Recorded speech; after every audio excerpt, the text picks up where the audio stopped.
General Hospital. This is Medic 5, currently in down. First aid. How often do you hear this phrase? In my option, every day.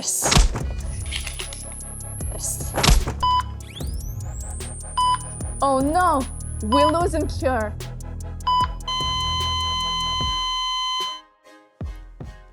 To prevent this, you need to know how to give first aid.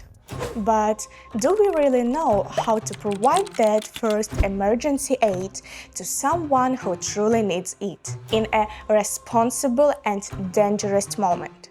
Hello, my wonderful humans, it's Adele. Today we're talking about the correct algorithm for giving first aid, or at least the action algorithm to stabilize the victim until the ambulance arrives. Few of you know this, but I'm finishing my 5th year of medical university. So, medicine is a close topic to me, and I do know a things or two about this. It is generally accepted that there are primary assessment, primary detail assessment, secondary assessment. We must be able to identify and eliminate life-threatening conditions found during the assessment of a patient in a critical condition. The primary assessment involves identifying conditions that might threaten the patient's life. Make sure the person is breathing, as this is crucial. If the victim is breathing steadily, that's already a first but important victory. Medical professionals also refer to the primary assessment with the ABCDE abbreviation.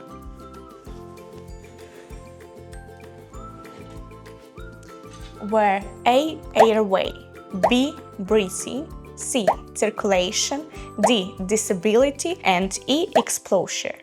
Airway restoration procedures. Tilt the head back, lift the lower jaw. Apply the triple sapphire maneuver. Remember, we need to check for breathing, and if it's absent, we must restore airway patency. Important. If you find a foreign object in the mouth or throat, we should turn the head to the side and try to remove it using available means.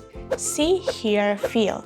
That's the name of the algorithm for checking the victim breathing. C. Watch the chest movements. Eyes looking at the chest. Hear, listen for breathing. Feel. Feel the breath with your palm under the sternum. In critical cases, impaired consciousness in patient can cause the soft palate and tongue to collapse. This is also called obstruction. In most cases, simple maneuvers help eliminate obstructions, such as using a spoon to lift the tongue, mouth-to-mouth suction, or in ineffective tracheal intubation. Hopefully, you can avoid this. Important. Do not try to put your fingers into the victim's mouth or pull the tongue out. In the worst case, you risk losing your fingers. The following information will be important for the ambulance team that arrives on your call. So, I advise you to write this down or remember it. Breathing. Monitor the respiratory rate. The normal range is 12-20 breaths per minute. Check the depth and rhythm of breathing. The symmetry of chest movements on both sides. Chest deformates and jugular vein distension, as seen in acute asthma attack or tension pneumothorax. Attention! Secondary assessment. We must always examine from head to toe. Back exam.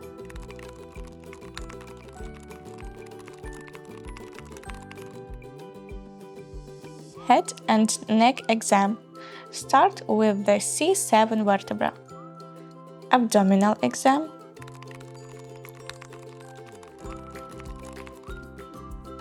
Chest exam. Genital exam. I think this point can be skipped if your patient fainted due to heat or fatigue. The problem is unlikely in the genitals.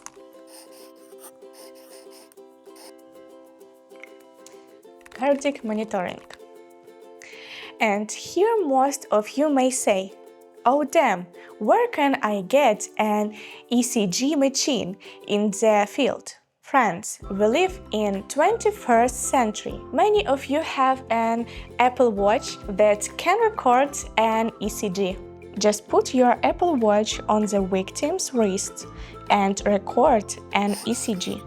Of course, it's not as accurate as a professional device, but it will buy valuable time for the ambulance and reduce the time for diagnosis. Of course, I could continue this lecture for a long time, but my goal is to give you a foundation of knowledge for the most common situation where you need to act confidently and quickly.